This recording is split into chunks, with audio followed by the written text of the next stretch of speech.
With a name like Ball X Pit, you'd think I was talking about a gay porno involving one man's scrotum and another one's armpits, but shockingly, it's about this stylish little roguelite that is deceptively good. I started playing Ball Pit on release day simply because I saw someone else playing the demo the day before, went, wow, this looks sorta cool. And the rest is history. I am seriously blown away by how deep, varied, and what's a describing word for one of a kind? Queer, and how queer the game is. If we take a look at the Steam page, we can see that it's currently sitting at overwhelmingly positive reviews. And so today, we are asking the question, is Ball Pit deserving of all the praise? Yes, of course it is. Did you even read the title? Can't be ours if all this bullshit. Cue to sick ass said it already.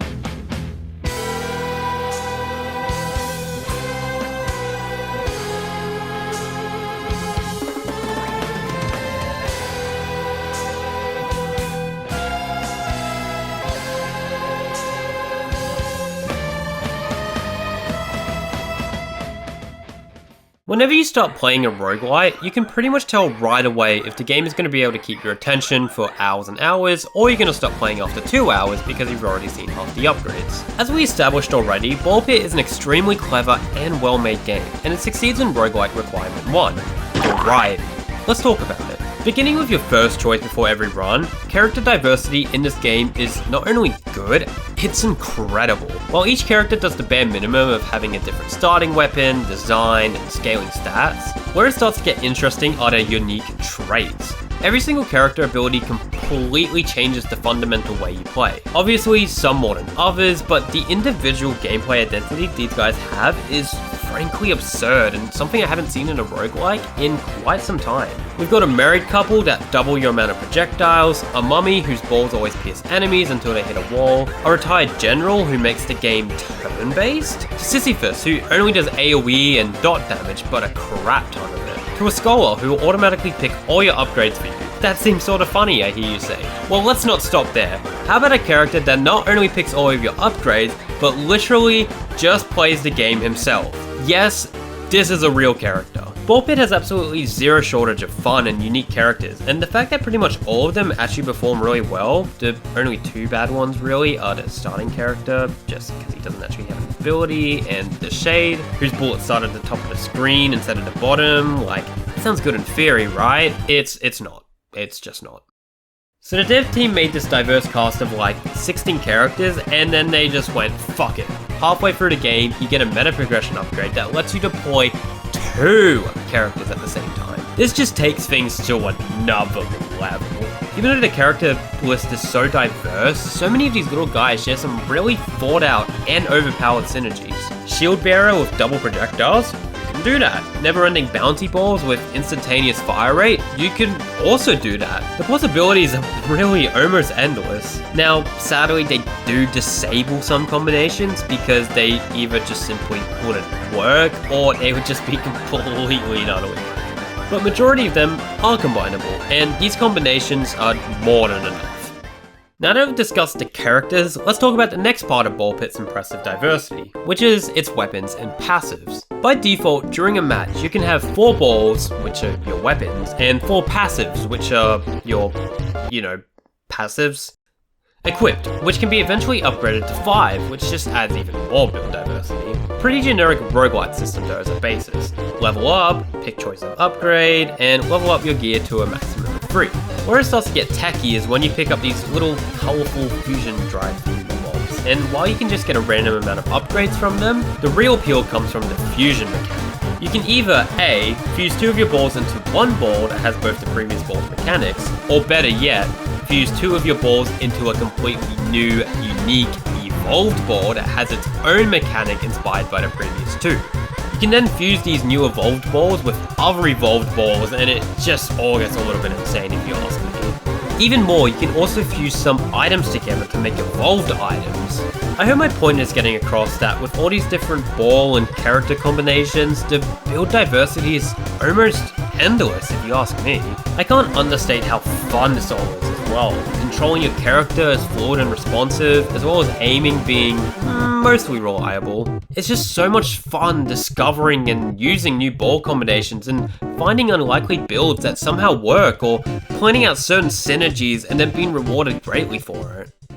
If that wasn't enough in terms of variety, let's have a look at the playable levels now. We have the Boneyard, the Snowy Shores, the Liminal Desert, the Fungal Forest, the Gory Grassland, the Smoldering Depths, the Heavenly Gates, and finally, the Vast Void. And what if I told you, each of these levels plays completely different from the last one in every aspect? So much so that every single level feels like a completely new game.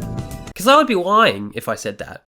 Come on guys, this game is good, but that's a bit hyperbolic, don't you think? While not to that extent, each level is actually really varied and has a good sense of identity. You'd think there's not much you could actually do with the enemy variety in a game like this, yet they managed to introduce new concepts in each progressing level. The snowy area has damage blocking sides on enemies, the desert has sidestepping enemies, rotating boxes to form new angles, as well as snipers. Forest has squishy enemies that speed up their allies, which I sort of despise, but whatever. The grasslands have...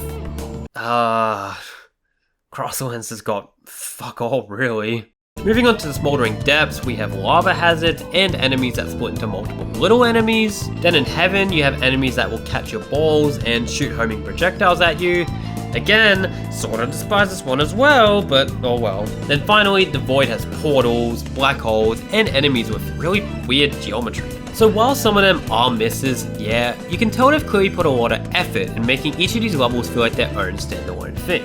The fact I can sit down and rattle off the top of my head the differences in every level should really show how much variety is present here. These levels are also gorgeous and just full of character, but we'll get into that when we talk about visuals later. What I'm not the biggest fan of is the actual boss designs in these levels. Now, I'm not going to sit here and tell you these guys are like atrociously bad or anything, but if we're talking about variety here, majority of these guys play identically, and it's a real blue ball situation, because the first three bosses are, in my opinion, really good and varied. Each of them have an interesting gimmick and play differently, but from this point on, every single following boss is either non-remarkable in the slightest or play the exact same, being them sitting in the middle of the arena, shooting projectiles at you, then randomly rushing towards you at some point. In the first three boss fights, you actually have to think about your positioning and where you're aiming, but this is a lot less prevalent in the later fights. I feel the need to bring this up, so I'm not just, dick riding the game the entire time, but also I literally just praised how good the game's level structure was. So it's weird that they can be so innovative and varied here, but then after 3 boss fights, they're just completely out of ideas. Again, I don't think this ruins the game in any way, but you're here for a Ball X pit review, and by God, I'm gonna give you one. So, overall variety, it's a big selling point here. And while it's not perfect in some aspects, it gets pretty damn close. Let's move on to what I think is the most interesting aspect of Ball Pit, and that of course is the meta progression. So the actual upgrades you get in your meta progression are like any other roguelite. You get permanent upgrades, characters, abilities, the whole shebang. The reason it's so special in this game compared to others is because it's not just a skill tree or an upgrade menu. Your meta progression is tied to buildings that you place in your little upgradable town, and if this doesn't scream charm, then I don't know what will. So while gold is your main meta progression material, you also have wheat, wood, and stone that you can place crops for. Then you use these materials to build, well, buildings. And you actually have to build them as well, and this is where the next aspect of the meta progression comes in. To harvest materials and create buildings, just like regular gameplay, you have to aim and shoot your characters to bounce around your little town. Now you can only do this once between runs, at least at the start of the game anyway, so you have to really think about the layout of your town and where you're aiming, trying to get the most value out of a single shot. It's things like this that show you how much the devs really care about the game, because everything here easily could have just been a menu or like an auto clicker or something, but it's not. It's a completely unique minigame that adds so much personality and depth to what is already such a solid game. I personally think it's one of the biggest selling points of the game. Now, later on, you can actually completely break the system and just farm like no tomorrow, but I think it's fine, because The point where you can start doing this sort of stuff is the point where the meta progression system starts to lose its luster a little bit. But I also think it works because A, breaking shit is just fun, and B, the way you break it, it's like a puzzle. You're just using all the tools at your disposal, so it doesn't make it feel cheap in any way. I also really like this system because it does one of my favorite things a game can do, and I've talked about it in multiple videos already, which is the uniqueness in one single playthrough. In simple terms, when you play the game, the way you specifically, lay out your city and whatnot will be completely different to how everyone else builds their city and so on. Games that do this sort of stuff always feel so much more personal because it's like your own little thing that no one else has. And it opens discussions up for people to discuss, how or why they build their city and, all that sort of stuff. Like the rest of the game, it's also just really satisfying to watch your little guys bounce around and collect stuff. So if you guys couldn't tell already, this game is just oozing charm. And we haven't even talked about the visuals yet. So let's talk about the visuals. Right now. Awesome segue, me. You are just so talented and awesome you are. Everyone who's watching should totally subscribe to you because you're just so awesome. And if everyone subscribed to you, then maybe you'd be able to afford your schizophrenia pills and all would be good.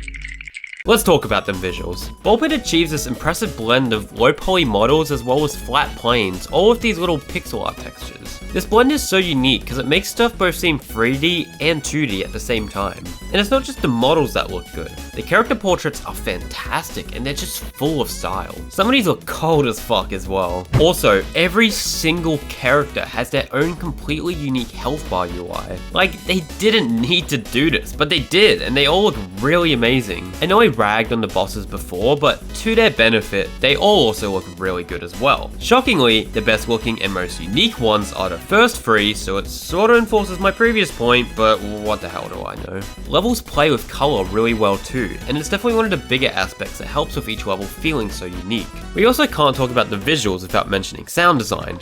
Balls bouncing around, shooting them, evolving them. God, to sidetrack a bit, the whole animation for evolving balls is awesome, as well as the sprites for the balls as well, but back to sounds. Finishing builds, getting XP, everything sort of has this old school feel while still being modern. And that one sentence sort of sums up everything aesthetically for the game. This is especially helped by the slight CRT effect on the screen. What I don't have stronger opinions on is the music. It's fine, don't get me wrong, I especially like the Heaven theme, but none of the tracks are super stand-outy to me. I will say, I especially like when there's lots of enemies on the screen and then they'll begin to chant and jump up and down in accordance to the theme, so that's pretty awesome. Before we wrap up, let's talk about easily the worst bit about the game, and that's the story. Or more so, the lack of one. If you're someone who plays roguelites for the story, Ballpit is not for you. You get a tiny little cutscene at the start of the game, then another one at the very end. That's it.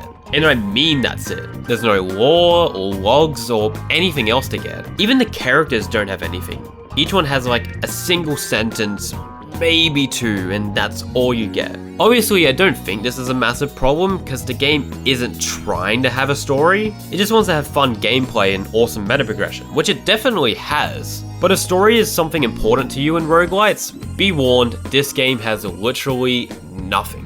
If we're talking about negatives, I might as well mention a few of my other grievances. As cool as the town is, there are so many buildings that it's hard to find which ones are what. There really should be a scroll down menu that has a list of all your builds and you can just locate the ones you want from this menu. I don't know how consistent this will be with other players, but there's a pretty steep difficulty jump once you've hit the forest/grasslands. I think this is around the time the game assumes you've unlocked the housing for deploying two characters, but there was a point in the game where I would just start a run and then I'd just lose it within a minute before I could literally do anything. And this happened like 5 times in a row. It definitely annoyed me a bit. There also isn't an amazing endgame. It's still solid because the game itself is good, but the endgame is pretty much New Game Plus, completing the encyclopedia, and building and unlocking everything. Again, not bad, but nothing new here that's just completely unique to endgame.